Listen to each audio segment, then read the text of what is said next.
Filinvest Mimosa Plus officially opened the Book Stop project at the Creative Park in Clark, a community library developed in collaboration with WTA Architecture Plus Design Studio.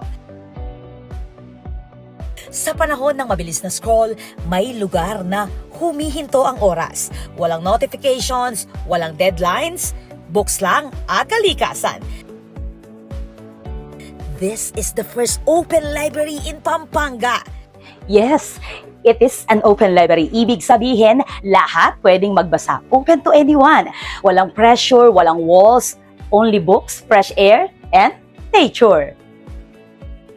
Imagine this. May hawak kang libro, nakaupo ka sa open space. May relaxing view, tahimik, presko, at super aesthetic. Literal na read, relax, repeat. Ang Book Stop Project ay may simple at inclusive na konsepto. Mag-donate ka ng libro at pwede kang pumili at kumuha ng librong gusto mong basahin. Sa pamamagitan ng book exchange system na ito, tuloy-tuloy ang sharing at palitan ng kaalaman habang patuloy na lumalago at nag-e-evolve ang mini library sa tulong mismo ng community.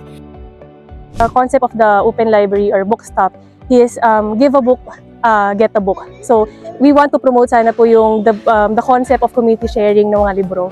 And we encourage everyone to really go here, have a breather sa pang-araw-araw natin and get a book and just pause for a while.